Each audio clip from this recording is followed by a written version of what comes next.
Dave, we're in kind of a shitstorm here, and it's something that about a month ago I wrote a public article about how the fuse was going to be rising 10-year bond yield, and I think that proved to be correct.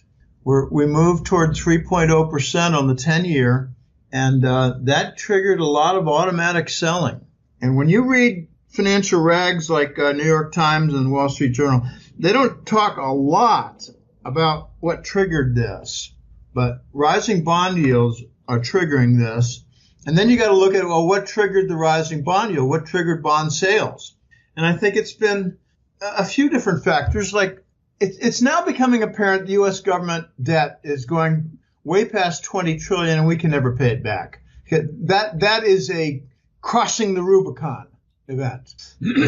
But I think also the foreign dumping of treasuries, like to finance the Belt and Road Initiative and all the projects, like countries disgusted with QE and the Zimbabwe-type monetary inflation going on to finance U.S. government deficits. You can't monetize the U.S. government debt and expect the world to hold on to their treasuries. Can't do that. So a lot of factors are coming, bond dumping and debt problems looking unresolvable.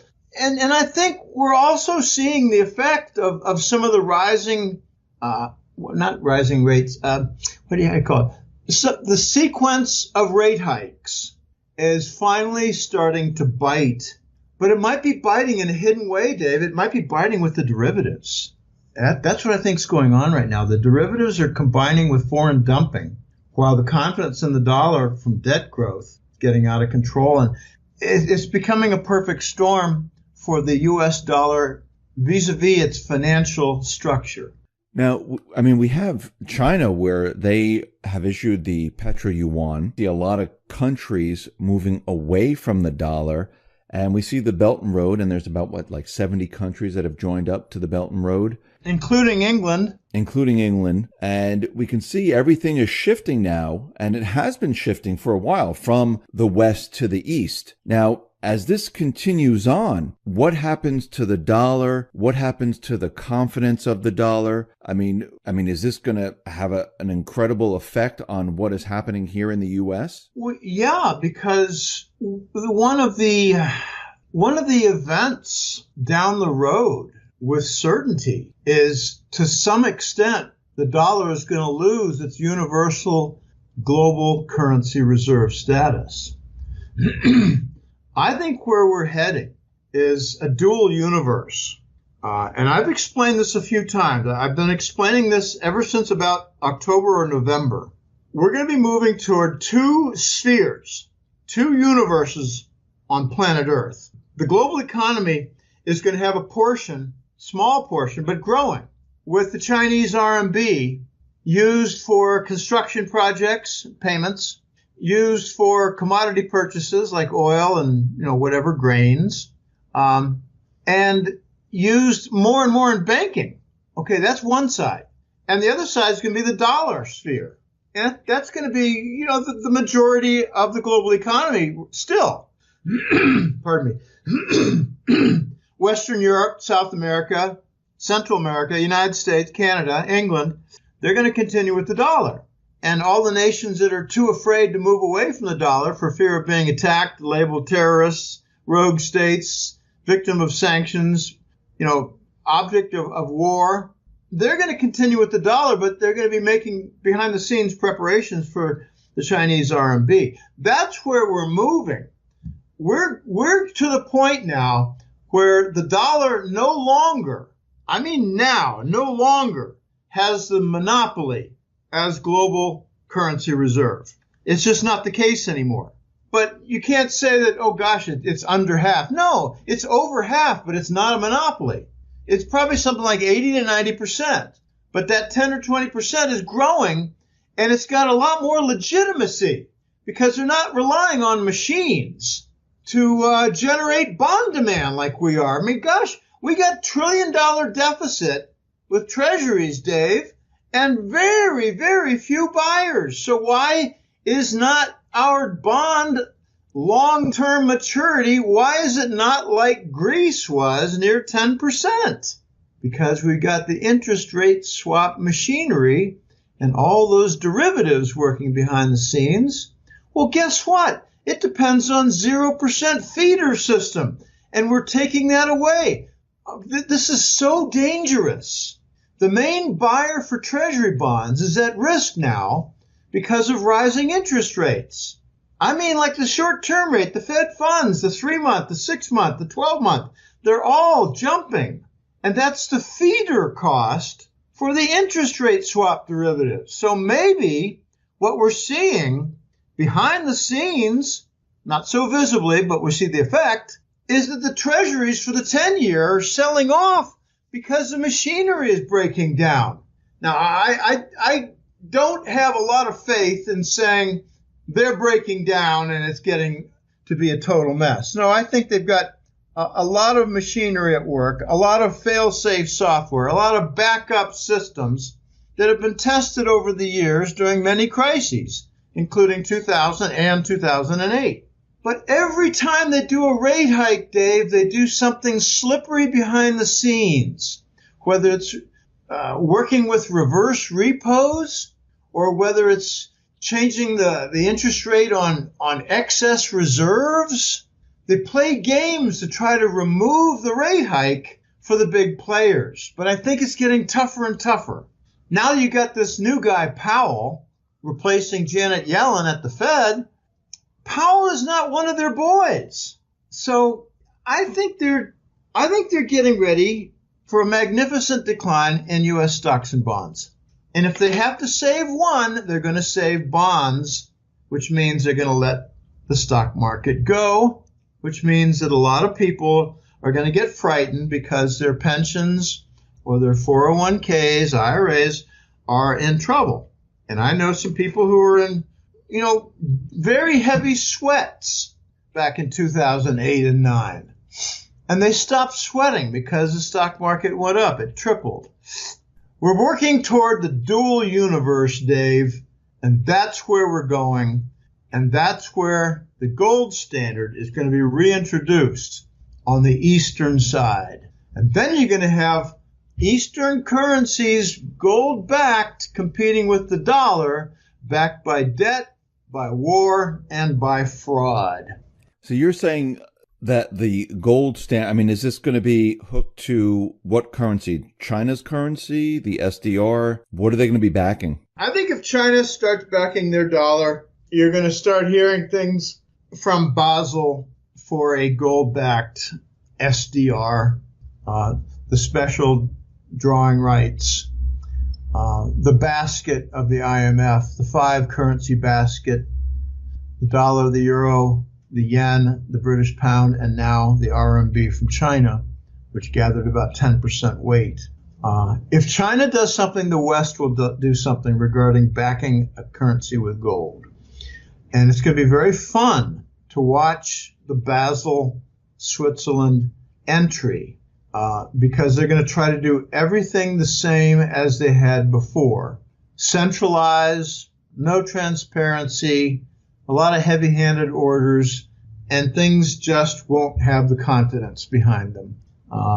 I think we're going to see a day pretty soon where Basel makes an announcement and says, if you want to participate in global trade, you need to send us your gold so you can participate. Centralize the gold repository function. Take a country like Bolivia. They sell a lot of industrial metal. They receive a bunch of Chinese finished products of whatever type. And if they want to continue to trade, they're going to have to, this is what I think Basel's going to do. They're going to tell Bolivia, you got to send your gold to us, and we'll take care of it for you. It'll be perfectly safe. But I don't think many countries are going to believe that because they've seen what the Americans, Swiss, and British have done. They've engaged in colossal financial criminal behavior. It's going to be fun to watch. It's going to be dangerous, but it'll be interesting.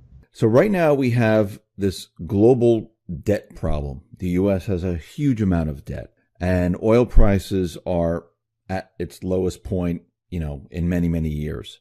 And we see gold every time it takes a move. It's, there's thousands upon thousands of contracts that are thrown at it to be brought down.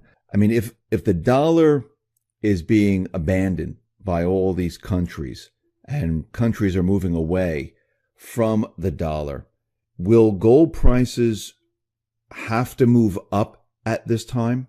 That is the big question. I like describing it in a different way. The dollar has its trouble. We've got our treasury bond problem. We got our deficit problem. We got the debt rollover problem. We have the borrowing cost problem. We have foreign dumping problem. What is coming next is the East wrestling control of the gold market. They're just going to take control of it. They're realizing that the Achilles heel, the big vulnerability of the United States, the dollar, the Western Europeans, the British, their big vulnerability is the dollar, the treasury bond, and the debt, financing the debt, rolling over the debt. China tried to solve things. Remember back in 2000 and I think it was 12, there was QE, and then there was QE2, and then there was Operation Twist under Bernanke. Well, that's not really recalled much, but I bring it up because it's very important. The Chinese wanted to dump their long-term 10 and 30-year treasuries and hold 1, 2, and 5-year treasuries so they could mature, so they get paid and not reinvest. That's not dumping. It's just taking your money you're taking your bond at the window and saying, I want my money. It's matured. Thank you. It's like, when I was a little kid, I used to buy these, they were silly, but they're kind of fun. They were cute. The U.S. savings bonds. Okay, you pay, I don't exactly remember, you pay something like $82, and in 5 years you collect your 100 because the interest accrues and it becomes part of your original principal and grows up to be 100. And when it matures, you take your 100. Well, there's no forcible repurchase of other savings bonds. That's what China did. They converted from long to short term. China is going to wrest control. I said wrestle. They're going to wrest control, take control, seize control of the gold market because their final piece is finally in place. The final piece is buying gold with oil and then paying for oil in RMB. It completes the triangle. I believe, I'm not sure, but I believe we're going to see later in March a deal, a launch where we finally have the triangle complete. They're going to make the petro yuan. It's going to be a contract for purchasing oil in RMB. It completes the triangle: oil, RMB, and gold. The Russians have been taking payment for quite a while in RMB, and they go straight to Shanghai and they convert to gold, and they got a bank, Sberbank, with a Beijing office that opened up only a couple of years ago. That's to take gold. So the Russians are basically selling China oil and gas for gold. It's a short trip that they're taking to convert the RMB paid for gold. And then they come up with these just incredibly funny and stupid stories about China and Russia increasing their official quantity of gold on reserves. Yeah, well, they can talk about 1,000 tons all they want, but the truth is more like 30,000 tons. Koos Jansen's not the only analyst to verify that. The Voice has actually seen the 25,000 tons of gold under the Kremlin. He's seen it in the 1990 decade. Walked past them, looked at them, touched them, got permission. He was working on some consulting project for, I don't know, I think it was Yeltsin. And Yeltsin went away. Long story, not going to get into that. But I think the Chinese are going to just seize control of the gold market. The biggest curiosity I have is after the Chinese go ahead and sell gold and deliver gold, a unique concept, deliver the metal. Once they do that, the big issue is going to be, where is all the gold being sourced from that's being delivered in Shanghai? And I don't have a solid answer to that. I have suspicions. I believe the Chinese do not want to see a drainage of their gold reserves, supplies, inventories, whatever you want to call it. They're not going to just let the West operate for a few years at a suppressed, corrupted, low price where they drain China of its gold. China's not that stupid. I think China's cutting a deal. A little while ago, this is about a year ago, Basel, Switzerland, made a statement they're not going to supply the gold market via London anymore with gold. Vatican was asked, what are you doing? What's your status? And they said, we have no change. They don't even want people to know they got gold. So they're not going to talk about halting or continuing gold supply to London. They're just going to avoid the question. So what I'm wondering is, did China cut a deal? And that's why the delays are there for the petro yuan, the RMB purchases of oil, that contract in Shanghai. Is there delay after delay for that? Because China knows that it completes the gold triangle for oil and RMB since they don't have an assurance of Western channels in addition to their own for the gold supply. That's what I think is going on. So let me just get this straight. What you're saying is China and Russia, they're going to be basically forcing or pushing the world back to some type of standard. I think so. I think they're going to try to get away from the dollar, and the first thing you do in that procedure is move to the RMB. RMB will be used more for trade, and they're going to try to do a little bit more internationalization of the Chinese government bonds for use in reserves. I mean, when they got the SDR permission through the IMF to use 10% of the SDR as ratios for SDR provision, they needed to supply either currency or bonds to the IMF, which is basically run by the Basel bunch. Okay, well, there's not a whole lot of internationally floating Chinese government bonds. So they've got a problem. The United States doesn't have that problem. We got trillions in treasury bond supply, and we try to call that all wealth. I remember when it was the 80s, and there used to be a nasty joke running around the United States. You're as rich as the credit that you can access. And I thought, well, that's pretty stupid. What happens when you have a problem? Oh, no, it's just borrow more. Okay, it's insane the way the United States has gone. Everything's upside down. Our banks have reserve assets that are debt. Since when is debt an asset? That's an Al Capone ticket, a chip. What do they call it? Not a tab. They have a word. The mafia uses a word. Not tag. I can't think of it. Marker. The mafia has a marker on that. Okay, well, you can't put markers in your banks. Well, gosh, the United States is so upside down. We not only use debt securities in our bank reserves, we use heroin packets for overnight reserves. I was told a few years ago, don't mention that. But, it's getting kind of late in the game, and heroin is a big story now about Afghanistan, our management of it, flooding northern Iran with Afghan heroin. Now the Russians and Chinese want to go in there and install some peace in Afghanistan. And the big ancillary question is, what happens to all the American heroin business? Now you got a problem in Ohio with all the opioid overdoses. And last year, 2017, they had 80 million prescriptions filled for opioids in Ohio alone, with an 11, 12 million population, which means every man, woman, and child in Ohio had an average of 7 opioid prescriptions during the year, which is insane. Okay, so the heroin story is out of the bag. I think China is going to wrest control, and a lot of consequences are going to come from that. We still have one problem here. We still have this debt. I mean, the United States, the debt is continually moving higher and higher every single day. The global debt is moving high. Even the central banks are out there. The Bank of Central Banks, the BIZ, are saying that this is unsustainable. What do they do with it? They just write it off? And I don't think they will, because central bankers don't like to write off debt. What do they do with all this debt? Okay, this comes to my main point for the day. I think the Basel bunch, Bank for International Settlements, BIS. You call it BIS, I call it BIS. Same thing. I think they're going to come to a conclusion that the dollar has run its course. It's been defended now by war.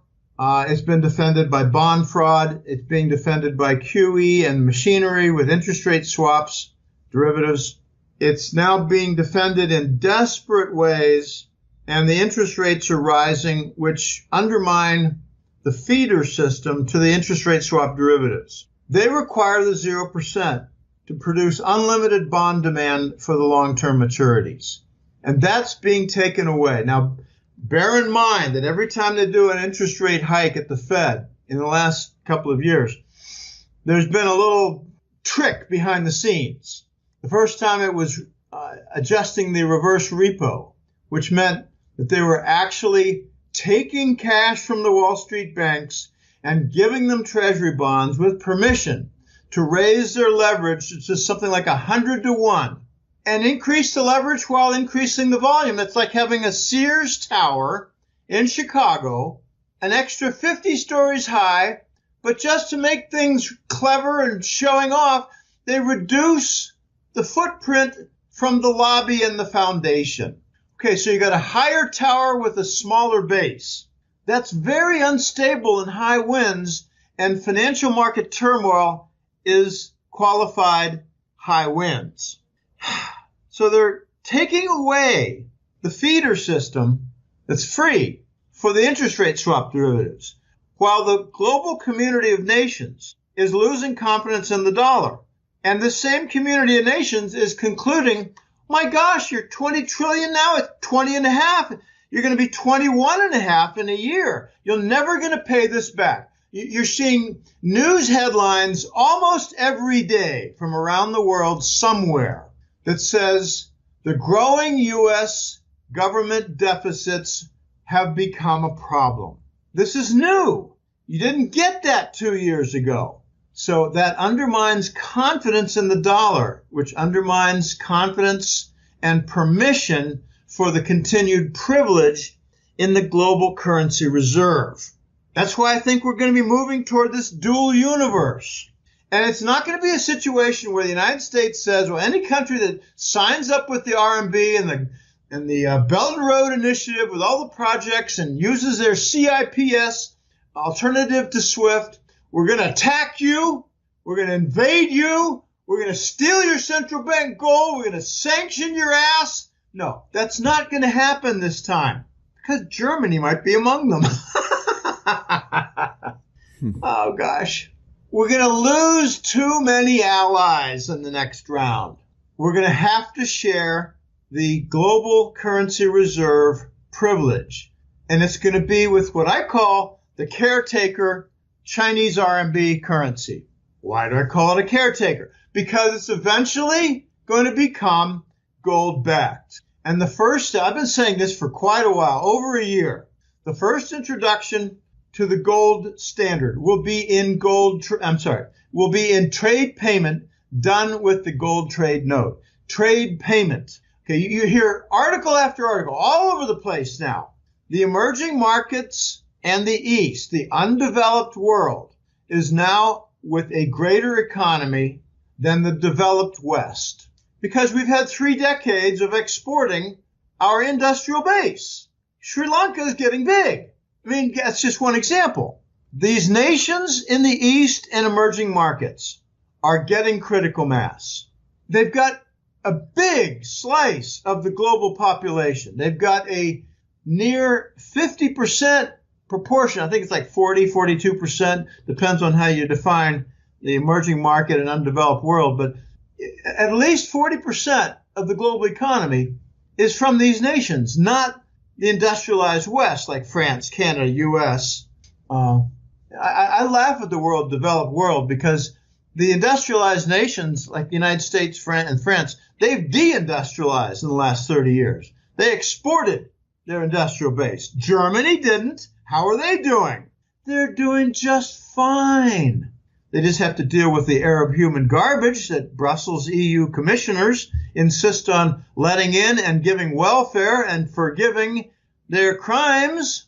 Okay, that's a big challenge in Germany right now. It's 1 million Arab garbage units entering per year, uneducated, poor, and not too willing to work in the factories either. And they want their own laws, and they want their own churches. Not going to go over well. Oh, it's all part of the Pike Plan from 1897. Okay, where are we going? We're going to the point where the central banks of the world, of our planet Earth, are going to say the dollar has run its course. And a new solution is needed because 2008 happened. We didn't fix anything. And we're not going to go through the same thing all over again because we really can't. The central banks, principally the Fed and the Euro Central Bank, have used up all their ammunition. We can't go the same route again. We can't have a crisis and print a lot of money to save the system, have the banks steal it again with impunity, and then go to infinite QE because sovereign bonds are now in trouble on the confidence side. We can't do that again. So I think we're going to get to a point, Dave, where the central banks say, we have to go to the gold solution because we got too much debt. We have debt that has fixed our debt problems, and now we have too much debt. We have no solution of applying more debt because we've already done that. It didn't work. The Europeans have a saying about the Americans. They'll do all the wrong things until they exhaust all the wrong solutions. Then they'll finally do the right thing. We're now at the point where the Americans have to do the right thing, but we're in a box. The U.S. has at least a $600 billion trade deficit working this year. We're really breaking the records. We're way ahead of the $550 billion from last year in the trade deficit. If you just look at the trade deficit, Dave, and you don't even look at the federal deficit of $1 trillion, the trade deficit would require, even at $550 billion in volume, would require over 13,000 tons of gold to be lost at a rough $1,300 gold price. 13,000 tons of gold in just the first year. Or what about the second year? Another 13,000 or more, because we have not reindustrialized as Trump promised in his campaign. Well, why didn't we do that? Because we decided to increase the military budget. We're doing all the wrong things. We're not even approaching the solutions. So the rest of the globe, the community of nations, is going to dismiss the dollar. They don't want the war anymore. They don't want the fraud anymore. They don't want the derivative support to monetize the debt anymore. So they're joining up with China, which I think has promised them access to gold for usage in the gold trade note, which will replace the Treasury bill in trade payment as a standard. I'm watching for the big event. The big event that I see on the horizon is coming. It's being hinted. It's being floated, being debated, and it's being threatened. It's the Chinese buying Saudi oil and paying in RMB. In Qatar, they're already buying from China. China's already buying oil and gas from Qatar and paying in RMB.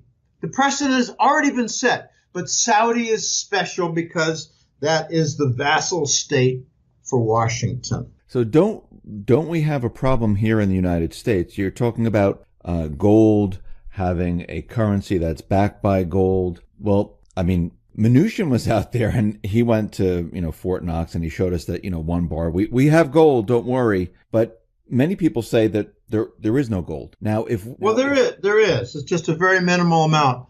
I asked The Voice several months ago, am I correct? Just tell me yes or no. Am I correct in saying Fort Knox has no gold? Because George of the Comex has a friend who's been in charge of the security contract and protection of Fort Knox for many years. And he passed word to George, my jackass colleague, that Fort Knox is loaded with nerve gas. It is a warehouse of nerve gas. They replaced the gold with nerve gas. Well, here's what The Voice said. He said, yeah, it's a nerve gas warehouse. But, Jim, be careful when you use the word none, because it's not true that there's none. They have 2 barrels of legacy gold coins. I mean like beer barrels. You know, the 80-gallon beer barrel. Right. Well, here's some trivia for you. What does the word Cuba mean in Spanish? Barrel. Their country is named Barrel because the island is shaped like a narrow barrel. Anyway, the 2 barrels of legacy gold coins at Fort Knox are worth something on the order of a couple $2 billion, whereas the 8,500 tons were worth around $500 to $550 billion. But that's all gone. I think it's all gone. I don't even want to talk about where it went. It's important to know that it's almost all gone. Way over 99% gone. I don't care if they got a couple barrels. They're cute and nothing more. They're not functional. They're a sideshow item for Muchin when he goes in. You know, Muchin's a movie director, so he directed a movie that day when he said there's gold in there. Yeah, there is. 2 barrels worth about $2 billion. Nothing more. Well, we're going to have a challenge. We need 2 things. We can't just go with the gold standard in the U.S. for the dollar. We can't do that. We need at the same time to reindustrialize because we need 30 to 50,000 new businesses every year for several years with an export emphasis. We need to get rid of this trade deficit. The Rockefeller Institute advised in the 1980s to export our industry to offshore manufacturing with a design of economic suicide. It's part of their plan. The Rockefellers have an agenda to wreck the United States. They did a good job. They had an agenda to interfere with the food supply, introduce corn syrup everywhere, and permit advertising of pizza everywhere so that now we have 60% obesity. They've accomplished their mission of wrecking the United States. Why would they want to do that? Because it interferes with the global fascist state plan. Okay, the United States needs to reindustrialize, get lots and lots of companies in free trade zones in all 50 states, export their faces off, and you're not going to see high wages or ample fringe benefits. You're just going to see steady jobs. You're probably going to see a number of Chinese managers also. And we need a gold standard. But the gold standard cannot fly until we reindustrialize. We haven't even begun. So you're talking about taking the U.S. the way we have it today, and as everything is shifted towards this gold standard, the U.S. is going to lose out because, first, we don't have any gold. We have no manufacturing. So, in effect, all those third world countries, the emerging market, they are going to become the industrialized countries, and the U.S. is going into a third world type of country like they were. Yeah, that's exactly. And it's going to be very strange for the Americans to adapt to this. And the result for those who are very well trained and who are somewhat wealthy, the attraction for them will be to leave. And when you say the attraction would be to leave, why? Because their wealth might be confiscated to feed the poor in the third world, United States. I mean, you got lots of quotes like from Nancy Pelosi talking about, oh gosh, you know, if we were to let that, we would lose all the income for our socialist programs. Well, she doesn't use those words, but that's her point. Many of our congressional leaders believe that it is their right to take money from the citizens in order to handle the poor, because the poor are their constituency. Why did Obama bring in thousands of Somalis and Africans? He told them all, vote Democrat. If you want to retain your welfare, you must vote Democrat. And they were too ignorant to know it wasn't true.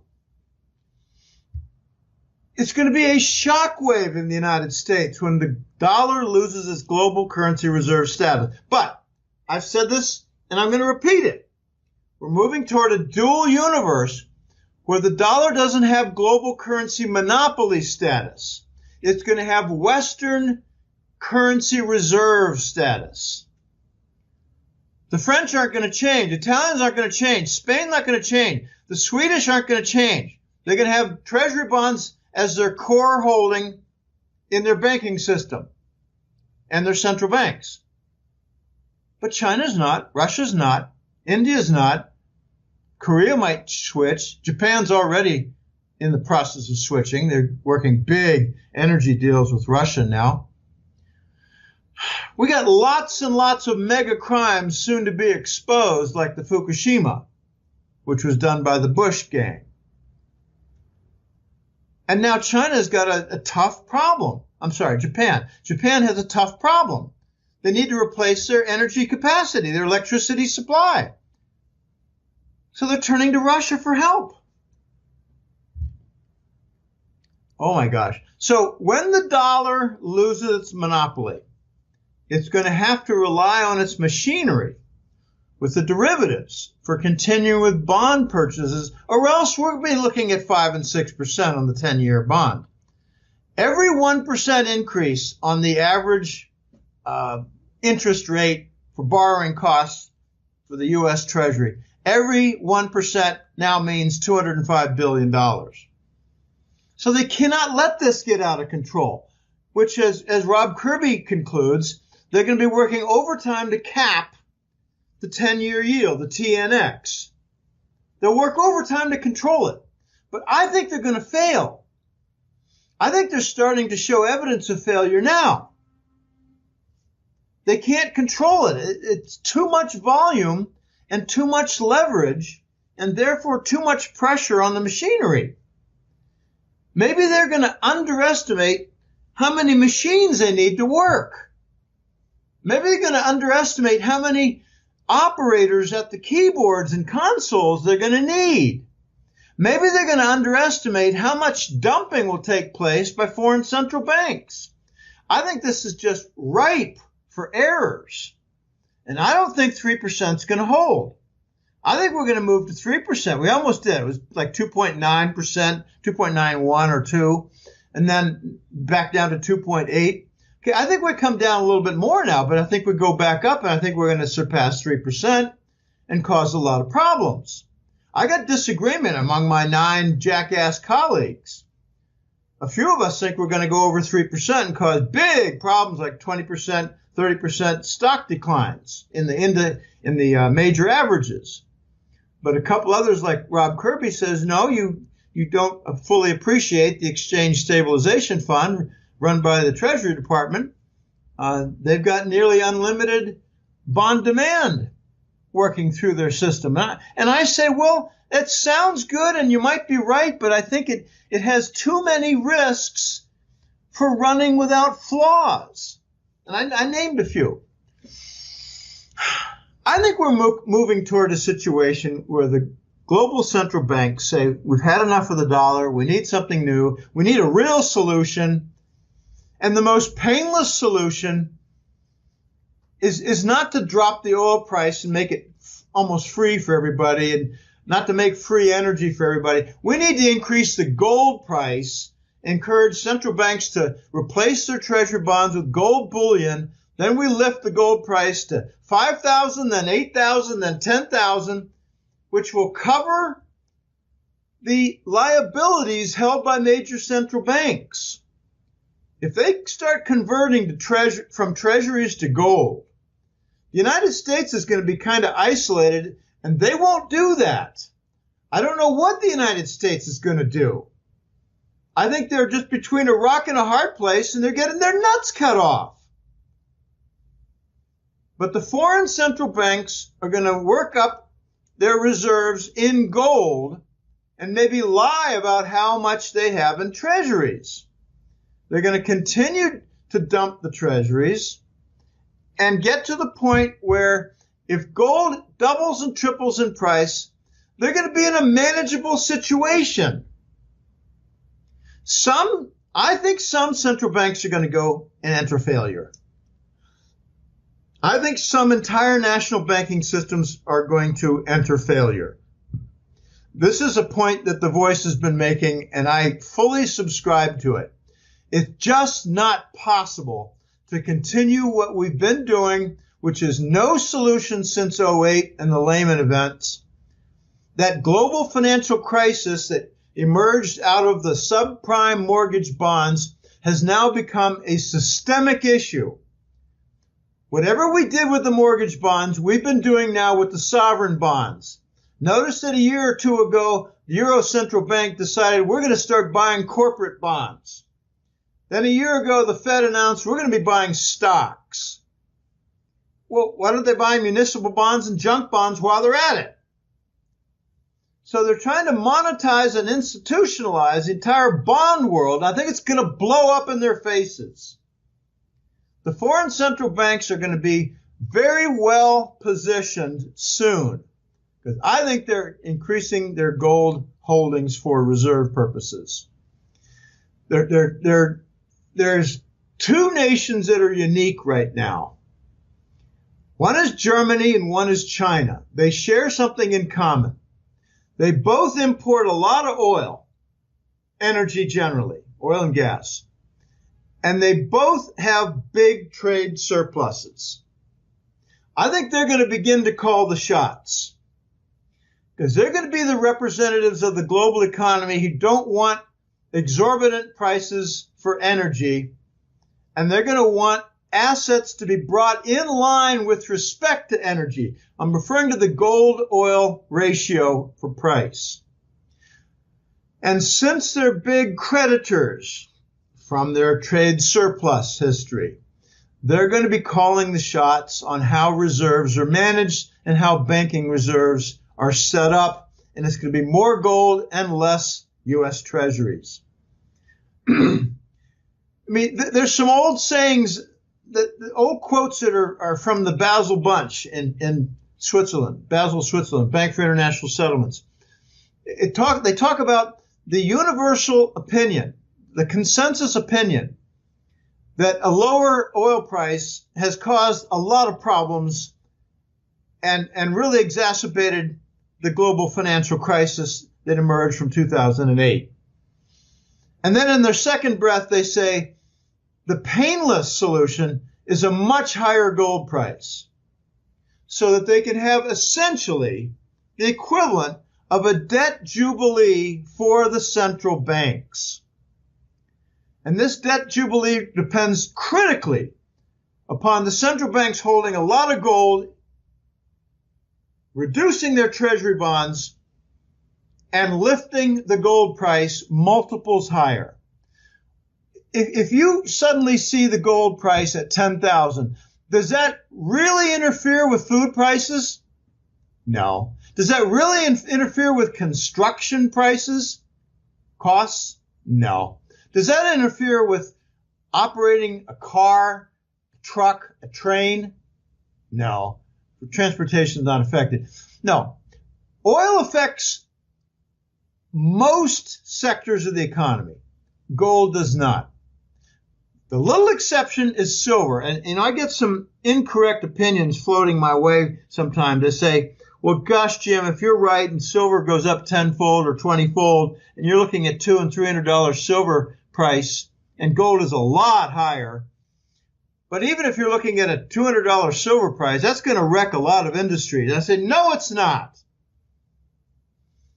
Will it wreck the cost of a PC, which uses a fraction of an ounce? No.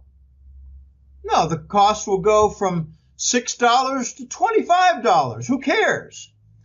$6 to $60. Who cares? Depending on the type of product and the usage of the silver and the substitutes they can find, whatever. No, it's a small component cost for a lot of different products. Here's the big zinger coming down the line. I don't know how far we are from it, but there's a replacement for fiber optic technology coming. And if you think about, okay, gosh, we're passing information, data, zeros and ones, on glass fibers. Well, gee, isn't silver better at that? Yeah. Hell yeah. Well, the next generation for fiber optic is silver strands. You can't call it optic. It's not silver optic because there's no light. It's just very fast passage silver strands. The whole world is going to get rewired with silver to replace fiber optic.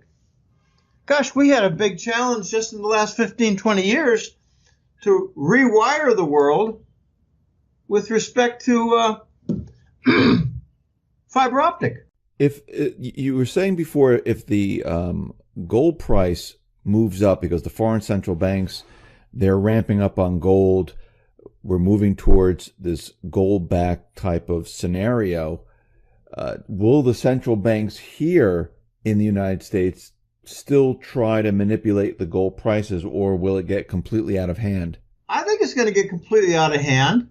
I don't think the West, like New York and London, I don't think they're going to be able to defend themselves well when the Chinese start delivering on gold contracts. A novel concept. Imagine buying a television, and when you show up at the window, they say, well, you can recycle that for a purchase for June. No, I want my damn television set. I want to watch some sports and movies on TV. Okay, well, when it's with gold, you got to recycle that. It's just not going to work anymore. I think we're going to start seeing the COMEX price have to compete with the second price. And then we get to the point where there's 7 prices across the globe.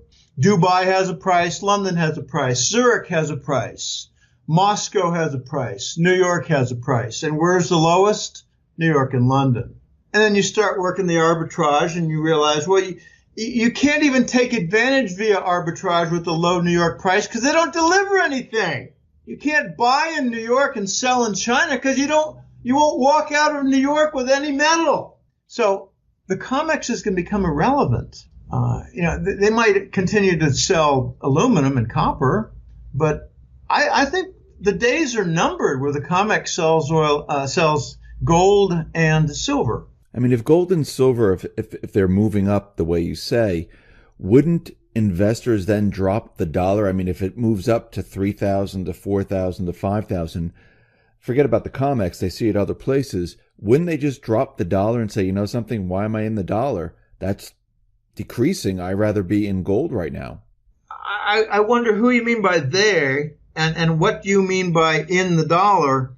You talking about, reserves for a bank, or are you talking about trade payment, or are you talking about, your grandmother's estate that she wants to have in a good investment? Yeah, I'm talking about investors that are in the stock market, investors that are, on the sidelines, corporations, everyone's saying, well, okay, let me take my funds and, instead of the stock market, this is going up. Let me place it there and reap the benefits from it. I think that's precisely what's going to happen. They're going to see the treasury bond fall in value. They're going to see the gold price suppressed and soon to be released. So when all this happens, and I mean, when you're looking, I mean, we're very close now. I see that China has been pushing their policies with the One Belt, One Road, where they're telling their investors not to invest like in Canada in the housing market anymore. Take your funds, put it into the Belt and Road, and they're pulling their investments out of these countries, Australia, Canada, and we see the petro yuan coming online, the futures market. I mean, it seems like we're very, very close for all of this to happen. I mean, I don't think we're years away from it anymore. I think we're closer than that. What do you think? I think we're months away from some severe breakdowns where the dollar loses its monopoly as global currency reserve. The treasury bond is tarnished. U.S. government is no longer believed as a safe haven, downgrades in its debt, and the gold trade note is introduced for oil payments and other commerce. And that's the end of the dollar's kingdom. You cannot have a kingdom without, you cannot have a king without a kingdom to rule over. And that comes as a phrase from Basel. The dollar's kingdom is falling apart. They've lost Asia. We lost Pakistan recently. We're in the process of losing Saudi Arabia despite the dog and pony sword show last June. What an absurdity that was.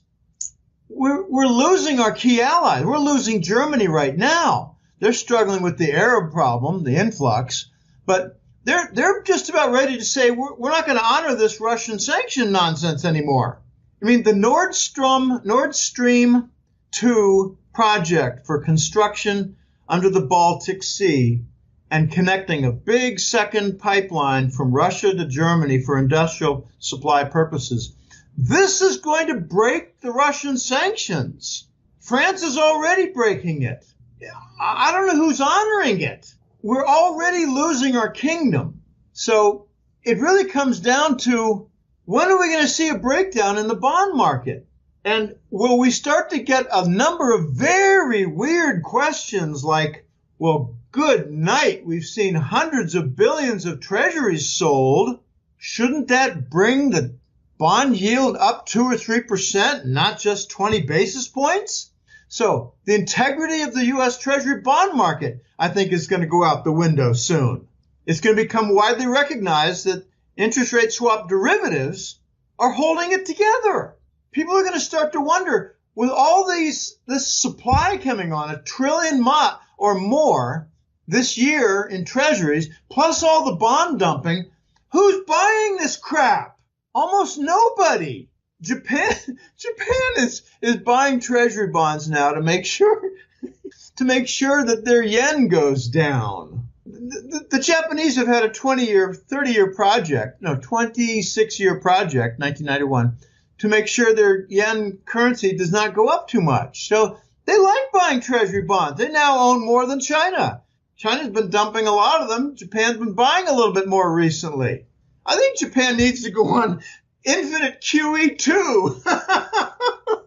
Because in September of 2014, when the United States stole their $1.2 trillion government pension fund in Japan, the response from the Bank of Japan was, we're going to go to infinite QE.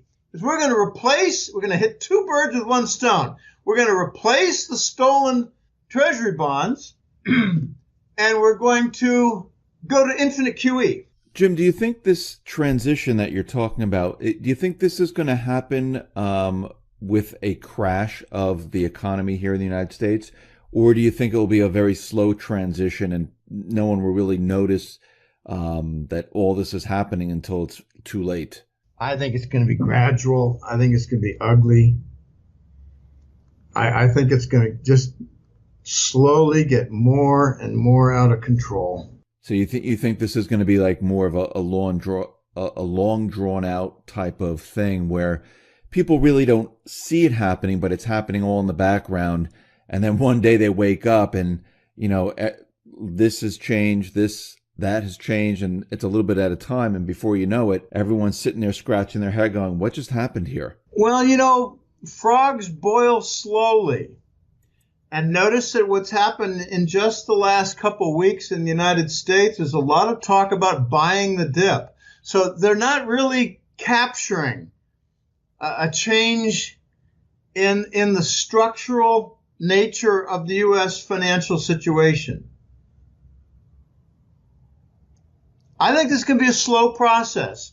And a critical event in the United States is for the 10-year yield going over 3%, and outside the United States for China buying Saudi oil and RMB. Those are the two big events. If both of those happen, you're going to start seeing a lot of Western financial analysts saying the dollar's kingdom has fallen apart. What's next? So those are the two signs that people should be looking at right now to give them. I can't think of anything more important.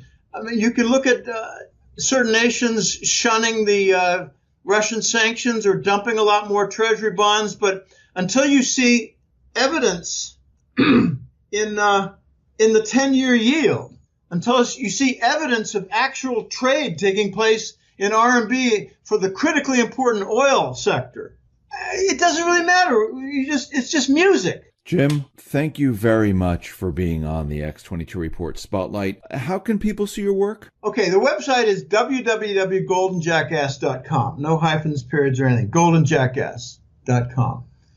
This April will be 14 years. We've had a lot of fun. I've developed a very solid group of 9 or 10 colleagues, 10 including me. And we're really challenged right now. We're not in a 100% consensus within the group, my main colleagues. A couple people disagree with the voice. One guy disagrees with Euroraj. A couple disagree with Rob Kirby. But, you know, for most topics, we're in sync. This is very difficult. So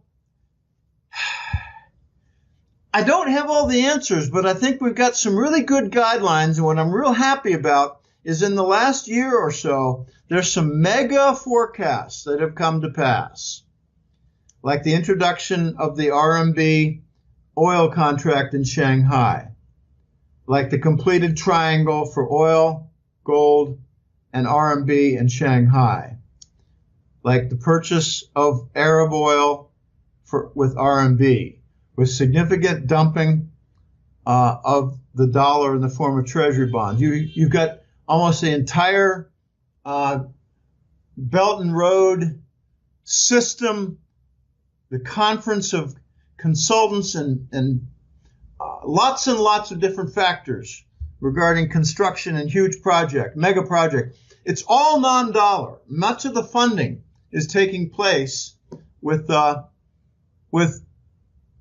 treasury bonds.